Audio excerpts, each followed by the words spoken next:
સ્વાગત છે મિત્રો આપણી યુટ્યુબ ચેનલ ઈ ગુજરાતીમાં। મિત્રો ચેનલમાં જો તમે નવા હો તો ચેનલને સબસ્ક્રાઇબ કરી પાસે બેલ આઇકોન છે પ્રેસ કરવાનું ભૂલતા નહીં। ઈ ગુજરાતી તમારા માટે તમામ ભરતીના સમાચાર લાવે છે, તો બને એટલું વિડીયોને શેર કરજો।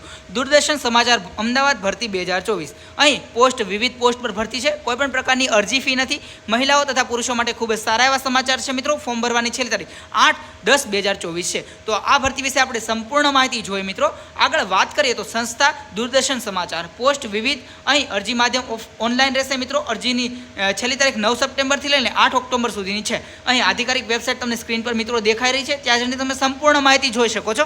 પરંતુ મિત્રો આ વિડીયો અંત સુધી જરૂરથી જુઓ, જેથી કરીને તમને અહીં સંપૂર્ણ માહિતી મળી રહે। આગળ વાત કરીએ મહત્વની તારીખ વિશે, તો આ ભરતીમાં 9 સપ્ટેમ્બર 2024ના રોજ જાહેરાત કરવામાં આવી છે। આ ભરતીમાં અરજી કરવાની છેલ્લી તારીખ અહીં 30 દિવસ છે, જેથી કરીને 8 ઓક્ટોબર 2024 છેલ્લી તારીખ થઈ રહી છે મિત્રો। અરજી કરવા માટે તમામ લાયકાત ધરાવતા ઉમેદવારોએ અરજી કરી દેવાની છે છેલ્લી તારીખ પહેલાં।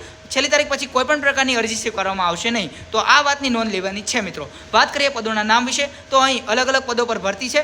વાત કરીએ તો news reader, resourcer cum as assistant coordinator તેમજ video editor, assistant website editor, website assistant, copy editor cum packaging assistant તેમજ સીજી ઓપરેટરના પદો પર ભરતી કરવામાં આવી રહી છે। આ તમામ પદ માટે ભરતી છે મિત્રો। તો આગળ વાત કરીએ અરજી ફી વિશે, તો આ ભરતીમાં તમામ કેટેગરીના ઉમેદવારોએ કોઈપણ પ્રકારની અરજી ફી ચૂકવવાની નથી, તમે વિના મૂલ્યે અરજી કરી શકો છો। પગાર ધોરણ વિશે વાત કરીએ તો દૂરદર્શન સમાચાર અમદાવાદની આ ભરતીમાં કેટલો પગાર ધોરણ ચૂકવવામાં આવશે તેની જાહેરાતમાં કોઈપણ પ્રકારની માહિતી આપવામાં આવી નથી। ઇન્ટરવ્યૂ થયા બાદ તમારા સિલેક્શન સમયે તમને અહીં માહિતી આપી શકે છે મિત્રો। શૈક્ષણિક લાયકાત વિશે વાત કરીએ તો આ ભરતીમાં અરજી કરવા માટે તમામ પોસ્ટ માટે અલગ અલગ શૈક્ષણિક લાયકાત છે।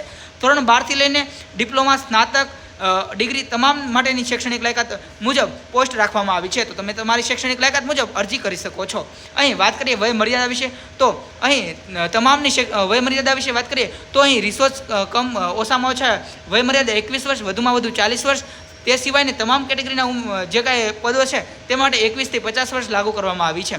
અહીં વાત કરીએ પસંદગીની પ્રક્રિયા વિશે, તો ડીડી ન્યૂઝ ગુજરાતીની આ ભરતીમાં ઉમેદવારોની પસંદગી ઇન્ટરવ્યૂ દ્વારા કરવામાં આવશે। સંસ્થા ઈચ્છે તો કોઈપણ પ્રકારે તમારી સ્કિલ ટેસ્ટ તથા અન્ય કોઈપણ પ્રકારે તમારું પસંદગી કરી શકે છે। ઇન્ટરવ્યૂ તથા સ્કિલ્સ ટેસ્ટની તારીખની જાણકારી તમને ઈમેલ અથવા ફોનના માધ્યમમાં પણ આપવામાં આવશે। અરજી પ્રક્રિયા વિશે વાત કરીએ તો અરજી પ્રક્રિયા માટે તમને સંપૂર્ણ સ્ટેપ મેં અહીં લખ્યા છે, આ સ્ટેપ ફોલો કરી તમે તમારી અરજી કરી શકો છો। વધુ માહિતી માટે તમે સિમ્પલી ગૂગલ ક્રોમ પર જઈને GJJobAlert.com સર્ચ કરવાનું ભૂલતા નહીં। અહીં તમને આ ભરતીની સંપૂર્ણ માહિતી તેમજ કઈ રીતે અરજી કરવાની છે સંપૂર્ણ માહિતી તમને આ વેબસાઇટ પર મળશે, તો જરૂરથી વેબસાઇટને વિઝિટ કરવાનું ભૂલતા નહીં। તેમજ આવી તમામ ભરતીની માહિતી માટે આજે જ અમારી યુટ્યુબ ચેનલ ઈ ગુજરાતીને સબસ્ક્રાઇબ કરી નાખો। મળીએ મિત્રો નવા વિડીયો।